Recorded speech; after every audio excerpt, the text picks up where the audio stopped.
주님과의 관계가 기적을 만듭니다 라는 제목을 함께 은혜를 나누겠습니다.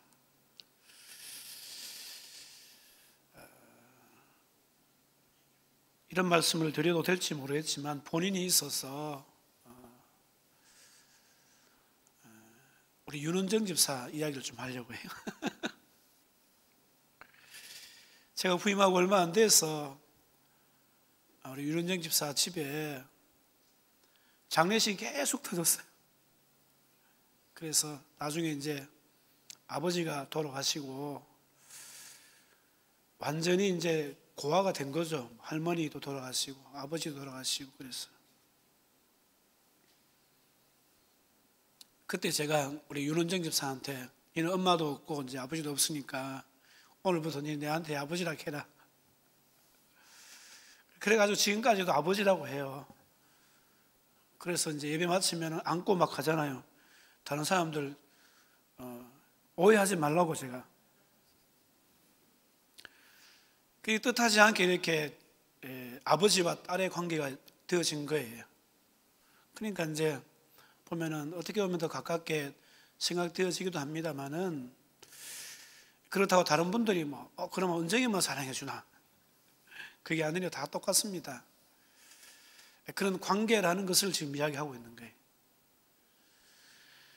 어떤 사람을 만나면요, 참 부담이 되고 부대끼는 그런 관계가 있죠. 송곳처럼 사람들을 날카롭게 이렇게 찌르는 그런 분들은 사실 부담이 돼요. 노예 안에서도 보면 그런 목사님들이 많아요.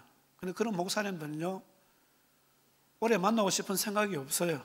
만나도 금방 헤어지고 그래요. 그런데 늘 편한 만남을 가지고 있는 목사님들도 있습니다. 특히 이제 가까운 데 있는 제가 가장 좀 이렇게 가족처럼 또 형제처럼 생각하는 목사님도 있어요. 그런 목사님 늘 만나도 또 보고 싶고 또 만나서 이야기하고 싶고 또 오면은 또 꼭 보면은 밥도 같이 먹고 막 그렇게 해요. 여러분, 누구를 만나도 부담스럽게 하는 사람은 여러분 성공할 수 없습니다. 세상도 마찬가지입니다. 우리가 성공하려면은 누구를 만나도 편안한 그런 관계가 되어져야 됩니다. 주님과의 관계도 마찬가지예요. 주님과 나와의 관계가 주님이 나를 사용하시기 아주 편한 그런 관계가 되어져야 됩니다. 또한 내가 주님 앞에 나아갈 때도 여러분 편해야 돼요. 주님께 나아가는 관계가 편하십니까? 아니면 여러분 불편하십니까? 신앙생활을 하면서도 나의 잘못된 언행심사가 주님의 마음을 불편하게 해드릴 때가 있습니다. 온갖 정욕과 탐욕으로 주님을 불편하게 하고 그것 때문에 내가 주님 앞에 나아가는 것이 거리낄 때가 있습니다. 세상을 살 때 내가 알고 짓는 죄도 있지만은 모르고 짓는 죄도 있지 않습니까? 여러분, 내 안에 계신 성령님, 내가 들은 하나님의 말씀, 나를 구원하신 예수의 피에 대한 인식이 없어지면 죄를 짓게 되어진다는 거예요. 사랑하는 성도 여러분, 하나님을 늘 인식하며 살게 되기를 주님의 이름으로 축원을 드립니다. 하나님께서 늘 함께 하세요. 아멘이십니까? 하나님께서 우리 호흡도 같이 하시는 줄로 믿습니다. 근데 그 하나님을 인식하지 못하면 자꾸 세상을 향하여 눈을 돌리게 되어지고 결국은 죄를 짓게 되어지는 것입니다. 죄가 있으면 주님과의 관계가 편하지 못합니다. 기도해도 응답이 없어요. 결국 예수님과 편안한 관계를 만드는 것이 신앙 성공의 관건임을 여러분 아셔야 됩니다. 예수님께서 베다니에 가실 때마다 편안하게 머무시는 집이 있었습니다. 그 집은 바로 나사로와 마르다와 마리아 3남매가 살고 있는 집입니다.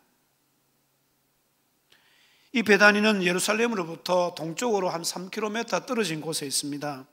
그러니까 금방 갈 수 있는 그런 거리잖아요. 그런데 이 베다니의 3남매의 집에 문제가 생긴 겁니다.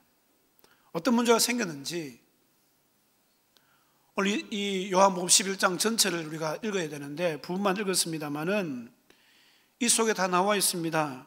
어떤 문제입니까? 나사로가 병들어 죽게 되었다는 것입니다. 그래서 그 누이들이 예수님께 사람을 보내요. 11장 3절 말씀에 보면은 주여 보시옵소서 사랑하시는 자가 병들었나이다 이렇게 말씀하고 있습니다. 그러니까 문제가 생기자 즉시로 주님께 사람을 보내어서 알릴 정도로 이 마르다와 마리아는 주님과 편안한 그런 관계였다는 것을 알 수 있습니다. 오늘 우리가 안고 있는 문제들을 살펴보면 이 베다니의 마르다와 마리아의 집에서 일어난 일에 비하면 어쩌면 아무것도 아니에요. 그렇지 않습니까, 여러분? 죽음의 문제보다 큰 문제가 어디 있습니까?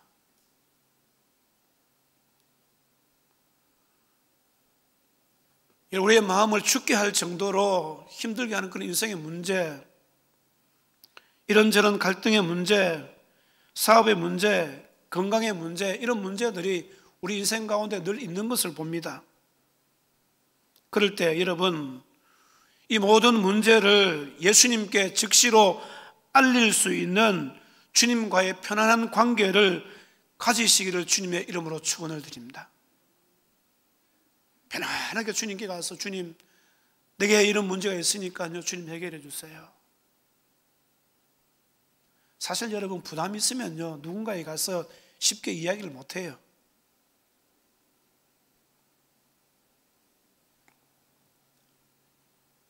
만날 때마다 힘든 관계라면 어떻게 가서 자기의 인생사에 대해서 이야기할 수 있겠습니까? 자기 인생 문제를 이야기 못하는 거예요. 한편으로 볼 때 목사는 모든 성도들에게 있어서 이렇게 편한 관계가 되어져야 됩니다.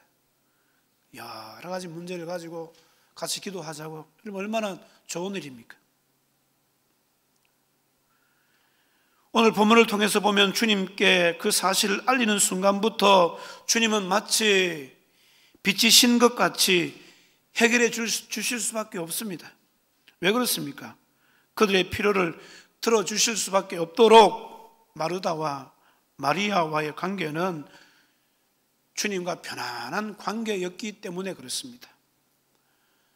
4절 말씀을 보면은 예수께서 들으시고 이 병은 죽을 병이 아니다 라고 말씀하시고 6절에도 보면은 그 계시던 곳에서 이틀이나 더 유하시고 라고 말씀하고 있습니다.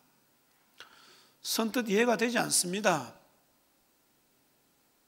3km 정도 떨어진 곳, 그러니까 성경에서는 한 5리 정도 된다고 이야기하거든요. 걸어서 1시간도 안 걸려요. 우리 마음 같아서는 금방 쫓아가서 나사로를 살려주실 것 같은데 주님께서는 말만 이렇게 하시는 게 도대체 이해가 가지 않습니다. 뭐 죽을 병 아니다. 그리고 머무시는 곳에 이틀 동안에 더 유하셨다는 거예요. 마치 죽을 때를 기다리는 것 같습니다. 왜 그렇게 하셨을까요? 다시 4절 말씀을 보면은 이 병은 죽을 병이 아니라 하나님의 영광을 위함이요 하나님의 아들이 이로 말미암아 영광을 받게 하려 함이라 하시더라 이렇게 말씀하고 있습니다. 무슨 말입니까, 여러분? 하나님의, 그러니까 나사로가 이 죽을 문제, 죽을 병에 걸린 것, 이게 바로 하나님의 영광을 드러내기 위한 하나님의 뜻이 이 속에 들어있다는 것을 말씀하고 있습니다. 11절에 보시면은 이 말씀을 하신 후에 또 이르시되 우리 친구 나사로가 잠들었도다. 그렇게 이야기하니까 제자들은요 또 잠든 줄 알아요. 여러분 보세요. 예수님 하시는 말씀들이 우리가 생각하기엔 오락가락 하는 것 같아요.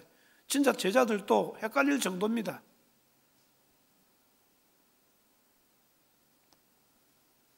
잠들었다고 이야기하셨다가 14절 보세요. 또 죽었다고 그렇게 이야기하시잖아요. 주님은 나사로가 병들어 죽어야 한다는 사실을 이미 아셨고 실제로 죽은 사실도 알고 계십니다. 결국 죽은 자를 살리심으로 하나님께 영광을 돌리시려는 주님의 의도가 여기에 깔려 있다는 것을 기억하시기 바랍니다. 또 하나는 15절에 보시면은 이는 너희로 믿게 하려 함이라 이렇게 말씀하고 있습니다. 믿게 하려 함이라. 예수님이 죽은 나사로를 다시 살리시는 기적을 통해서 예수님은 죽은 자도 살리시는 하나님이시다라는 사실을 더 선명하게 제자들에게 드러내심으로 제자들의 믿음을 더 굳건하게 해주시는 기회를 제공하고 계시는 것을 보게 됩니다. 예수님께서 베다니에 이르러 나사로가 무덤에 있은 지 이미 나흘이나 지났습니다. 베다니 입구에 도착하니까 예수님께서 오신다는 말씀을 듣고 마르다는 예수님을 맞이하러 곧 나갔지만은 마리아는 집에 앉아 있습니다. 이런 마리아가 어떤 사람입니까? 주님 오시면 얼른 달려갈 수밖에 없는 그런 사람이에요. 2절에 가보면요, 향유를 주께 붓고 머리털로 주님의 발을 닦던 여인이 바로 이 마리아예요. 오늘 본문의 정황을 보게 되어지면은 왜 마리아가 예수님께 나아가지 않았나? 한마디로 이야기하면 예수님께 지금 삐져 있는 거예요. 왜 진작 오시지 않았나? 삐진 거예요. 예수님이 오셨다면 우리 오라버니가 죽지도 않았을 것이다 이렇게 생각하고 있는 거 아닙니까? 가끔씩 보면 예수님께 삐진 사람들이 있더라고요. 기도했는데 왜 응답 안 해주시냐고. 누구의 기도는 들어주시고 왜 내 기도는 안 들어주시냐고 삐지는 사람도 있더라고요. 이건 자기 생각이죠. 삐지면 안 돼요. 마르다도 마찬가지입니다. 그녀는 주님을 맞으러 가서 21절에 보면은 주께서 여기 계셨더라면 내 오라비가 죽지 아니하였겠나이다. 32절에 보면 또 마리아도 주께서 여기 계셨더라면 내 오라버니가 죽지 아니하였겠나이다. 쌍으로 지금 삐져 있는 거예요. 쌍으로. 삐질 정도로 주님과의 관계가 가깝다는 거 아니겠어요? 사실은요, 따지면요. 그러니까 마르다와 마리아는 이처럼 주님과 가까웠다는 거예요. 부담 없는 그런 관계입니다. 주님 앞에 삐질 정도로, 삐지면 안 되는데 삐질 정도로. 여러분, 이처럼 여러분 주님과 마르다와 마리아의 관계는 깊은 것을 볼 수 있습니다. 이런 부담된 관계라면 이렇게 할 수 있겠습니까? 안 되잖아요. 이런 마르다와 마리아를 주님께서 얼마나 사랑하시겠어요? 주님께서 말씀하십니다. 마르다에게 내 오라비가 다시 살아나리라. 그러자 마르다가 받아서 하는 말이 마지막 부활 때에나 다시 살아날 줄 믿습니다. 이렇게 이야기해요. 여기에 보면 마르다는 예수님이 내 오라비를 다시 살리겠다고 말씀하셔도 믿지 못하고 나사로가 죽은 사실에 대해서 믿음이 정지된 것을 볼 수 있습니다. 여러분의 신앙생활 하다 보면 가끔 이런 경우가 있어요. 어떤 인생의 문제를 만날 때 그분의 믿음이 정지될 때가 있더라니까요. 이것은 죽음보다 크신 예수님의 신성과 실제성을 인정하지 못하는 불신앙이에요. 사랑하는 성도 여러분, 우리의 신앙과 믿음이 어느 선에서 중단되면 안 됩니다. 절대로 우리의 믿음이 중단되지 않기를 주님의 이름으로 축원을 드립니다. 주님이 역사하실 분량까지 우리의 믿음이 쭉 뻗어나가야 돼요. 그럴 때 죽은 자도 살리시는 주님의 역사를 경험하게 될 줄 믿습니다. 혹시 험난한 문제를 만나서 그 사실로 말미암아서 낙심하고 좌절하고 절망해서 혹시 믿음이 중단되어 있지 않습니까? 사랑하는 성도 여러분, 그 문제보다도 더 크신 주님을 바라보시고 주님을 인정하시기를 주님의 이름으로 축원을 드립니다. 예수님이 지금 나와 함께 하신다는 현재성과 실제성을 믿으시기를 축원합니다. 예수님께서 말씀하시잖아요. 나는 부활이요 생명이니 나를 믿는 자는 죽어도 살겠고 무릇 살아서 믿는 자는 영원히 죽지 아니하리니 이것을 내가 믿느냐? 이것을 내가 믿느냐? 죽어도 살겠고 이성으로 받아들이지 못해요. 그런 주님께서 하시는 말씀인데, 야, 너 이거 믿느냐? 그러니까요, 마르다가 27절에 보면 이르되 주여 그러하외다. 주는 그리스도시요 세상에 오신 하나님의 아들인 줄 내가 믿나이다.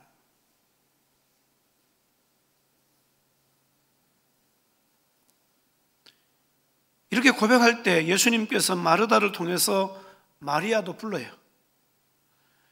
마리아가 났을 때 많은 사람들이 오빠의 무덤에 가서 곡하는 줄 알고 따라갑니다. 마리아가 주님 앞에서 대성통곡합니다. 주님이 여기 계셨더라면, 주님이 여기 계셨더라면. 여러분, 우리도 이럴 때가 많잖아요. 주님이 여기 계셨더라면, 주님이 내 상황 속에 함께 하셨더라면. 뒤집어서 이야기하면 뭡니까? 왜 안 계셨나요?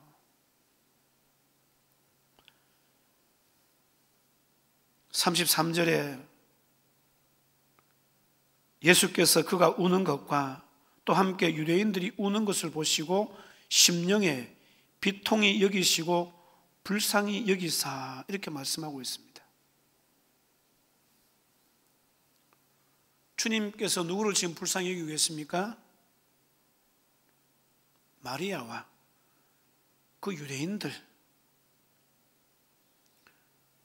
그 심령을 다 보시고 불쌍히 여겨주신 거예요. 불쌍히 여기시. 여러분, 주님께서 우리를 불쌍히 여기시면 우리 인생의 문제가 해결될 수 있습니다. 여러분, 하나님 은혜를 구하시기 바랍니다. 하나님 은혜를 구하신 하나님, 나를 불쌍히 여겨주시옵소서, 나를 긍휼히 여겨주시옵소서. 그럴 때 하나님께서 은혜가 임하거든요.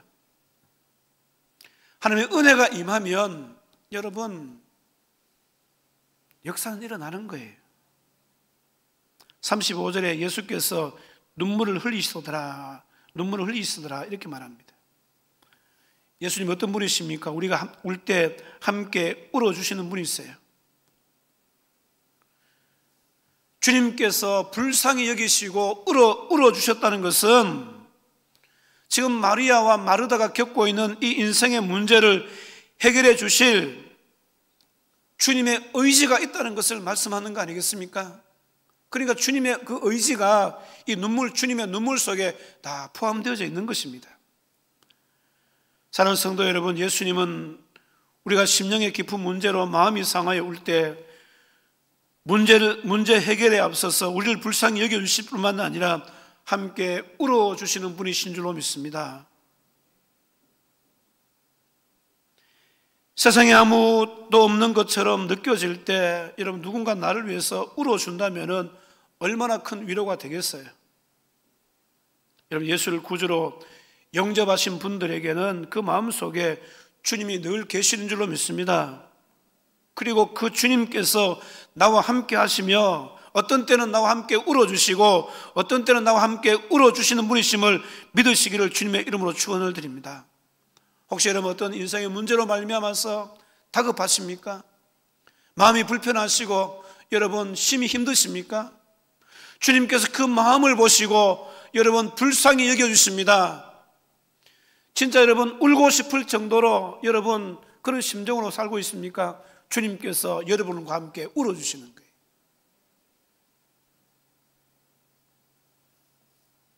이제 주님께서 나사로의 문제 앞에 섰습니다. 많은 사람들이 막 지켜보고 있어요. 많은 사람들은 주님이 그냥 조문 정도 하러 오신 줄 알아요. 그러나 주님은 뭐예요? 조문하러 오셨나요? 아니죠. 나사로를 살리시기 오셨다니까요. 다른 말로 하면 마르다와 마리아가 겪고 있는 이 문제를 해결해 주시기 위해서 이곳에 오셨다는 거예요. 오늘 여러분, 주님께서 우리의 문제를 해결해 주시기 위해서 오늘 우리 가운데도 임하여 계시는 줄로 믿습니다. 우리 가운데 와 계신 줄로 믿습니다. 그 주님을 바라보시길 바랍니다. 여러분, 신앙이라는 것은요, 결국 생각의 차이입니다. 예수님과 우리의 생각의 차이를 없애야지만이 여러분 주님의 기적을 체험할 수 있어요.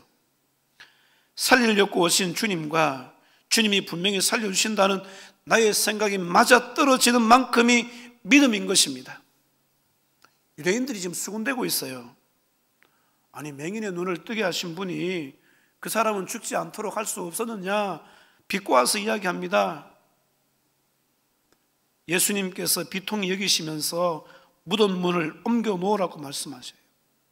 그러자 마르다가 주여 죽은 지가 나흘이나 되매 벌써 냄새가 납니다, 이렇게 이야기하잖아요.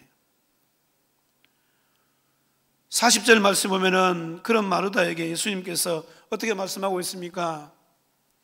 내 말이 네가 믿으면 하나님의 영광을 보리라 하지 아니하였느냐라고 말씀하시는 거예요. 무슨 말입니까? 제발 좀 믿어달라는 거예요. 사랑하는 성도 여러분, 예수님의 말씀을 제발 좀 믿으시기 바랍니다. 믿으셔야 돼요. 주의 말씀을 믿을 때 역사가 일어날 줄로 믿습니다. 주님은 하나님이시기 때문에 살리는 것이 당연한 거예요. 이 당연한 것을 여러분 인정해 드릴 수 있어요. 우리의 이성으로는 죽은 지 나흘이나 되는 사람이 어떻게 살아날 수 있느냐고 반문할 수 있어요. 안 된다고 그렇게 이야기할 수 있어요. 안 된다는 생각을 갖고 있는 것은 우리의 생각이에요. 그러나 주님의 생각은 뭡니까? 반드시 살려낸다는 생각이에요. 살리는 것이 당연하다, 주님은 그렇게 생각하시잖아요. 오늘 여러분, 주님의 당연한 이것을 받아들이는 것이 믿음인 줄로 믿습니다. 주님께서 보리떡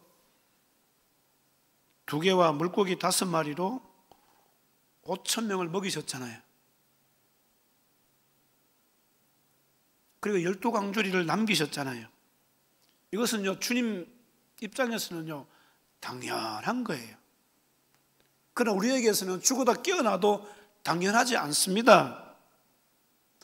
바다를 잠잠케 한 것이 여러분, 우리는 기적이지만은 주님께는 그냥 당연한 거예요.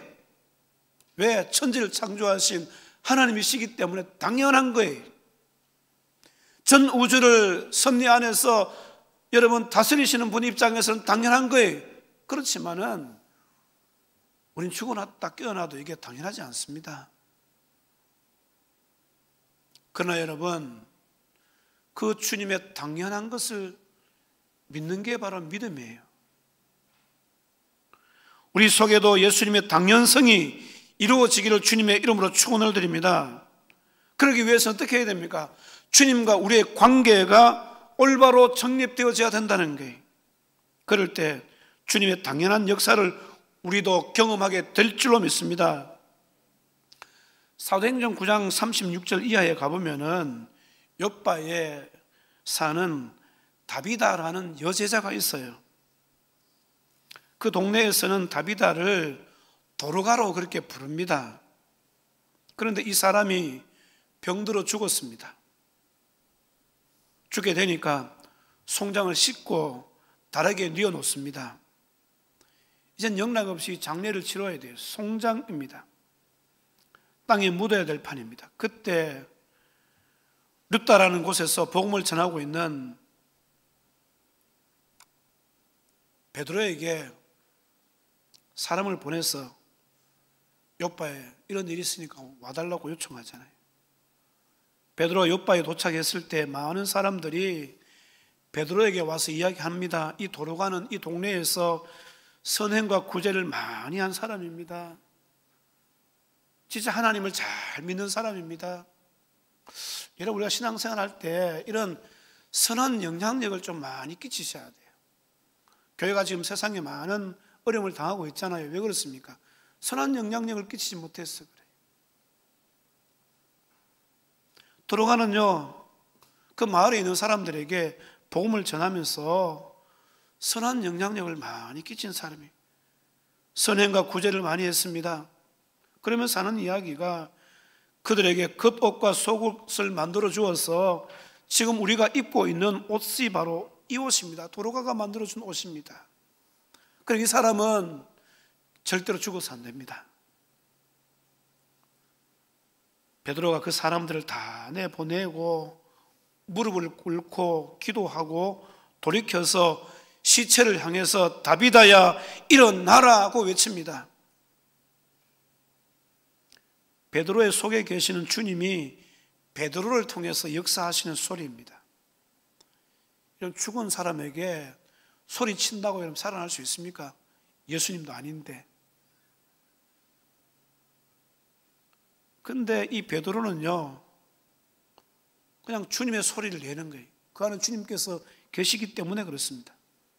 과학적으로는요, 죽은 사람에게 소리쳐서 여러분 일어나는 것은요, 당연하지 않습니다. 그렇지만은 예수님에게는 당연하잖아요.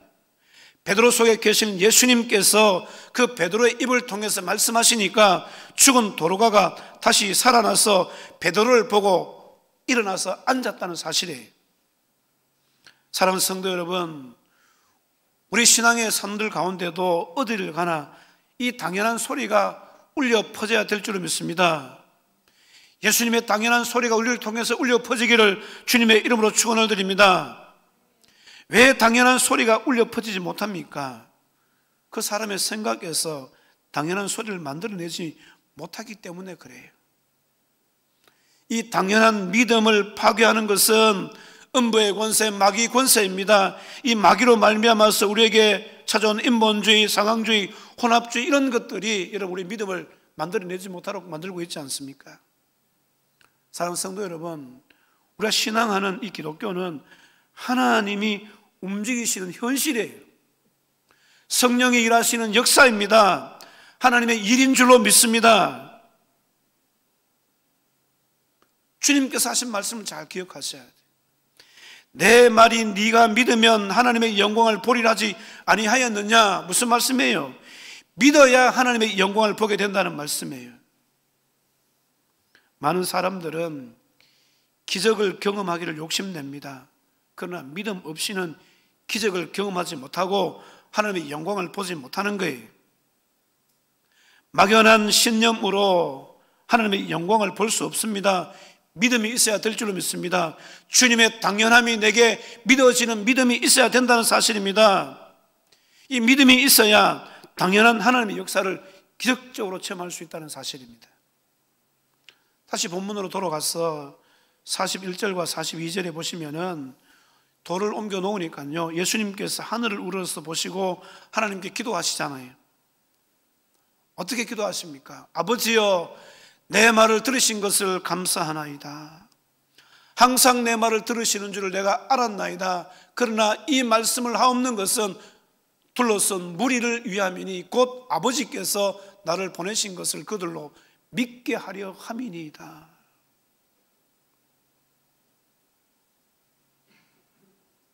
하나님은 어떤 분이십니까? 항상 예수님의 말씀에 대해서 들으시는 분이세요. 지금도 하나님 보좌 우편에 계시면서 예수님께서는 우리를 위해서 친히 간구하고 계시는 줄로 믿습니다. 그래서 우리가 예수님의 이름으로 기도하게 되어지면은 예수님께서 계속해서 하나님 앞에 말씀하시고 또 하나님은 들으시고 우리에게 응답해 주시는 거예요. 여러분 분명히 아셔야 됩니다. 왜 우리가 예수 이름으로 기도합니까? 우리는 중보자 되시는 예수님을 통하지 않고서는 결코 하나님께로 나아갈 수 없기 때문에 그래요. 이 둘러선 무리들에게 예수님께서 하나님의 아들 되심과 하나님 되심을 믿게 하기 위해서, 그것을 위해서 지금 이 상황과 이 사건이 주어졌다는 것을 말씀하고 있습니다. 그리고 43절에 이 말씀을 하시고 큰 소리로 나사로야 나오라 부르시니 큰 소리로, 확신에 찬 소리로 모든 사람이 듣도록 나사로야 나오라 그렇게 이야기하시는 거예요. 그래서 어떻게 되었습니까? 주님께서 말씀하시면 말씀하시는 대로 되는 줄로 믿습니다. 이걸 볼 수 있는 영안이 열려야 돼요. 오늘 사랑하는 성도 여러분, 주님께서 말씀하실 때 말씀대로 이루어진다는 확신을 가지시고 주님께서 말씀하신 대로 된다는 영안이 열려지기를 주님의 이름으로 축원을 드립니다. 44절 말씀 같이 읽습니다. 44절 말씀 시작. 죽은 자가 수족을 배로 동인 채로 나오는데 그 얼굴은 수건에 쌓였더라. 예수께서 이르시되 풀어놓아 다니게 하라 하시니라. 예수님께서 말씀하시니까 죽은 자가 살아서 나온 거예요. 하나님 쪽에서는 너무나 당연한데 여러분, 한계에 늘 부딪히는 믿음 없는 우리 인간들에게는 너무나 엄청난 일이 일어났다는 사실입니다. 어떤 관계 속에서 이 기적의 역사가 일어났습니까? 나사로와 마르다, 마리아가 주님과의 관계에서 허물없는 관계였기 때문에 이런 기적이 일어났다는 것입니다. 주님은 나사로를 친구라고 이야기하시잖아요. 친구. 그 정도 되면 여러분 어떤 관계인지 아시겠죠? 이런 관계이기 때문에 역사가 일어난 거예요. 저와 여러분이 나사로와 같은 관계가 되어질 때, 마르다와 마리아와 같은 관계가 되어지면 이런 역사를 경험하게 될 줄로 믿습니다. 너는 내 친구다. 오늘 주님께서 우리에게 이렇게 말씀하십니다.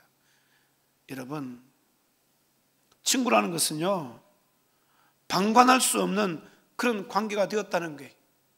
어떤 문제를 보고 있는데 방관하지 않겠다는 거예요. 주님께서 책임져 주시겠다는 그런 이야기잖아요. 친구라는 관계는요, 여러분, 책임져 주는 관계라는 거예요. 사랑하는 성도 여러분, 주님과 친구가 되시기를 주님의 이름으로 축원을 드립니다. 도저히 방관할 수 없는 관계를 만드시기를 축원합니다. 오늘 여러분, 우리 모두는 주님의 친구인 줄로 믿습니다. 그럼 주님께서 우리를 방관하지 않는 거예요. 우리 어떤 인생의 문제를 만날 때 방관하지 않으시고 우리 인생 문제 가운데 찾아오셔서 우리 인생의 문제를 해결해 주실 줄로 믿으시기를 주님의 이름으로 축원을 드립니다.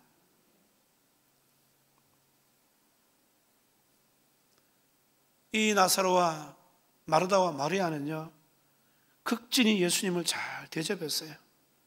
그렇기 때문에 주님과 이런 깊은 관계가 있는 것을 보게 되어집니다. 당시의 최고의 대접은 발을 씻어주는 거예요. 그리고 잡수실 것을 공급해드리고 안식처를 내어주는 것입니다.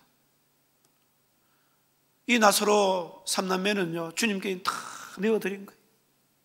마음을 다해서 주님을 대접했습니다. 그러니까요, 주님께서도 그를 대접하시는 거예요. 사랑하는 성도 여러분, 우리도 주님을 이렇게 대접해 드려야 될 줄로 믿습니다. 예물이든 말이든 목숨이든 아낌없이 주님께 드려야 돼요. 우리의 믿음이 무엇입니까? 그분을 인정해 드리는 대접입니다. 우리가 그분을 대접하지 않으니까 역사가 안 일어나는 거예요. 마르다와 마리아가 주님을 주님으로 대접하니 나사로를 살리는 대접을 주님께서 해 주셨다는 것입니다. 그래서 기도할 때도 보면은 가까운 거예요.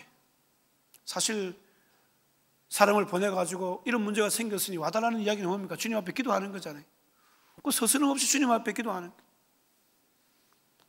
오늘 여러분, 우리가 주님을 대할 때에 이런 관계가 되어져야 되거든요. 우리의 기도를 한번 살펴보시기 바랍니다. 우리의 기도가 여러분 서스럼 없이 우리의 모든 것을 여러분 주님 앞에 내놓을 정도로 여러분 그런 관계에 있는가 한번 살펴보시기를 바랍니다. 사실 우리가 하나님 앞에 기도할 때 보면은 평소에 대접받으려고 하는 그 죄성이 남아 있어가지고 늘 하나님 앞에 달라고만 이야기하잖아요. 이것도 주세요, 저것도 주세요. 자꾸 달라고만 이야기하잖아요. 또 응답되어지지 않으면 어떻게 합니까? 하나님을 원망합니다. 하나님께서 살아계시면 이럴 수 있느냐고 큰 소리 치잖아요. 그럴 때 하나님께서는 오히려 우리에게 이렇게 말씀합니다. 네가 살았으면 나한테 이럴 수 있냐? 나는 너를 대접했잖아. 내가 천지 만물도 주고 죄로 지옥 갈 너희에게 예수도 주고 영생도 주지 않았느냐? 천국도 주지 않았느냐? 그렇게 말씀하는 거예요. 사랑하는 성도 여러분, 받은 것을 기억하지 못하고 하나님을 제대로 대답하지 못하니까 늘 우리가 하나님 앞에 여러분 원망하고 그러고 있지 않습니까? 사랑하는 성도 여러분, 주님의 일이라면은 아낌없이 여러분 주님 앞에 나아가야 될 이유가 바로 여기에 있습니다. 사실 우리는 주님 앞에 평생 이 빚을 지고 있는 거 아닙니까? 사도 바울처럼 여러분 빚진 자의 심정으로 주님 앞에 살아야 될 줄로 믿습니다.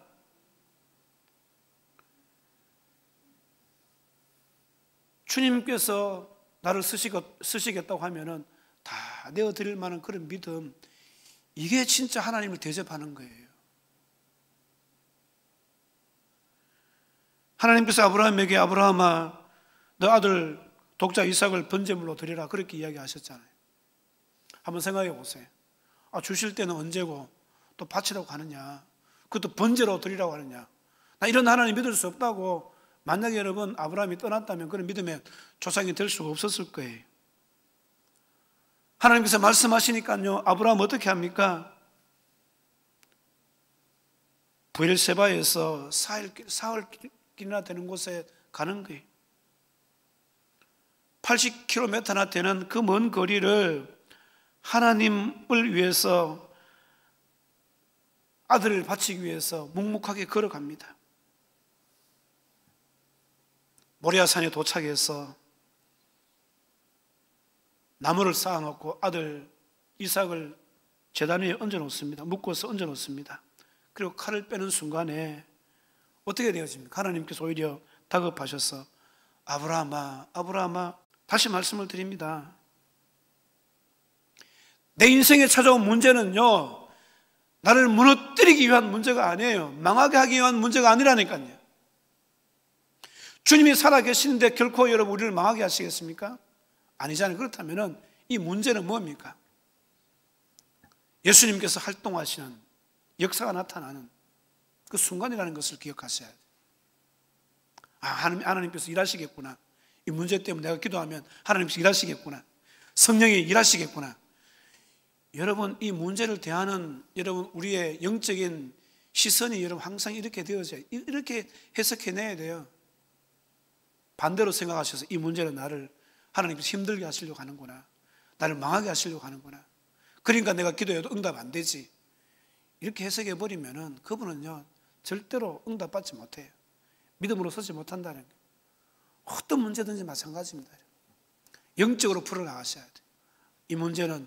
이 문제를 통해서 주님이 일하시겠구나, 이 문제를 통해서 성령이 일하시겠구나, 나는 그냥 주님께서 하시는 말씀을 믿으면 되구나, 그리고 주님 내게도 말씀하여 주시옵소서, 내게도 말씀하여 주시옵소서. 그래서 주님께서 여러분 나사로야 나오라 이렇게 말씀하셨듯이 내 문제 앞에 내가 빠져있을 때 나오라 그렇게 말씀하시면 내 모든 인생의 문제 앞에 내가 분명히 나오게 되는 역사가 있게 된다는 것을 기억하시기를 주님의 이름으로 축원을 드립니다. 아무에게나 여러분 이런 역사 일어납니까? 아닙니다. 마리아와 마르다, 이 나사로처럼 주님과의 관계에 있어서 이 밀접한 관계를 가지고 있을 때 주님께서 말씀하시고 이런 역사가 일어나도록 축복해 주신다는 사실입니다. 그렇다면 우리 어려움에 부닥칠 때마다 여러분 내가 하나님과의 어떤 관계가 어떤가를 한번 잘 살펴볼 필요가 있어요. 우리가 늘 좋은 관계를 가지고 살아갈 수는 없잖아요. 그렇지만은 그 가운데서도 하나님과 좋은 관계가 있을 때가 있다니까요. 우리 하나님 앞에 기도할 때에도 그동안 좋았던 그 관계를 가지고 기도할 어떤 제목이 여러분 있으셔야 돼요.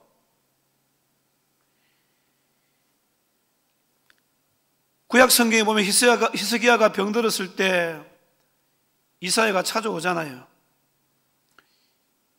이사야가 하나님의 말씀을 히스기야에게 전합니다. 너는 너의 집을 정리해라. 너는 죽고 다시 살지 못한다. 그러면 이제 히스기야는 어떻게 되어져야 돼요? 하나님께서 못 산다고 이야기하면 죽어야 되잖아요. 히스기야는 선지자가 전해준 말이 믿어지는 거예요. 하나님 말씀을 여러분 믿으시기 바랍니다. 이 말씀이 믿어지니까 어떻게 합니까? 오히려 히스기야는요 몸부림치면서 하나님 앞에 나아가는 거예요. 살려달라고 이야기하는 거예요. 히스기야가 낯을 벽으로 향하고 여호와께 기도합니다. 여호와여 구하옵나니 내가 진실과 진심으로 주 앞에 행하며 주께서 보시기에 선하게 행하신 것을 기억하옵소서 하고 심히 통곡합니다. 눈물로 기도하는 거예요. 하나님, 내가 하나님 앞에 선한 관계에서 하나님께 선하게 행한 것을 한 번만 기억해 달라고 눈물로 기도했을 때 하나님께서 이사야를 통해서 응답해 주시잖아요. 내가 너의 눈물을 보았다. 낫게 주신다는 거죠. 사흘 안에 바로 성전에 올라갈 것이다. 그리고 생명을 15년에 연장시켜 주시잖아요. 히스기야는 지난날에 내가 하나님을 향해서 하나님을 대접한 것이 있거든 그것을 기억해 달라고 이야기한 거예요. 우리는 언제든지 여러분 하나님께서 기억할 만한 대접을 해드리고 언제나 하나님의 은총으로 살려고 발부동체가 될 줄로 믿습니다. 순종은 뭐입니까? 순종은 딴 거 아닙니다. 주님을 인정해 드리는 것이 바로 순종이고 대접입니다. 내가 돈은 드리지 못하고 목숨은 드리지 못해도 물질은 못 드려도 주님을 인정하는 믿음만 있으면 주님을 대접하는 거예요. 그런데 여러분 과연 우리에게 그것조차 있느냐 한번 살펴보시기를 바랍니다. 예수의 피가 사장되지 않도록 살아서 수많은 영혼을 살리는 선한 일에 쓰여질 수 있도록 예수의 피를 실어 운반하는 수레가 되시기를 주님의 이름으로 축원을 드립니다. 결코 주님과의 관계를 깨뜨리지 말고 포기하지 말고 기어이 얻어내시는 여러분 다 되시기를 주님의 이름으로 축원을 드립니다. 말씀을 맺습니다. 마르다와 마리아에게 믿으라고 했는데도 믿지 않았지만 굳이 주님께서는 대접받으신 만큼 사랑받으신 만큼 가시는 거예요. 가셔서 일어나라 그렇게 이야기하잖아요. 그랬더니만은 이런 죽은 자가 살아났습니다. 나사로가 살아났다는 거예요. 이 은혜와 축복이 우리에게 넘쳐나기를 주님의 이름으로 축원을 드립니다. 사랑하는 성도 여러분, 하나님을 우대하는 것이 내게 있는 문제를 해결할 수 있는 최우선입니다. 인색하고 원망하고 이름 내려고 했던 것, 내 마음대로 살려고 했던 것, 나라는 존재를 인식시키려 했던 이 모든 것들을 용서해달라고 기도하시고 내 속에 있는 주님의 속살이 그대로 드러나게 해달라고 기도하셨어. 주님께서 나를 인정하실 만큼 주님과의 관계가 넘쳐남으로 말미암아서 주님께서 말씀하실 때 기적의 역사가 일어나는 그것을 경험할 수 있는 우리 모든 성도가 되실 수 있기를 주님의 이름으로 축원을 드립니다. 같이 기도하겠습니다. 한 1, 2분 정도만 기도하실 때 주님, 내 인생의 문제가 찾아왔습니다. 이 문제는 주님께서 일하시는 증거입니다. 여러분, 주님과 우리의 관계를 한번 생각해 보시고 혹시나 여러분 그 관계가 깨어져 있다면 회개하셔야 돼요. 그래야 문제 해결되어집니다. 주님, 그동안 주님과의 관계를 깨뜨리고 믿음대로 살지 않은 것을 용서해 주시옵소서. 그래서 우리 인생 가운데 질병도 찾아오고 여러 가지 관계의 문제, 인생의 문제가 찾아왔습니다. 주님 회개하오니 주님과 온전한 이 관계를 통해서 주님 내 인생 가운데도 죽은 자가 살아나는 역사 있게 하여 주옵소서. 죽을 만큼 힘든 이 문제, 인생의 문제도 주님 오셔서 해결하여 주시옵소서. 주님 세 번 찾고 기도하겠습니다. 주여, 주여, 주여.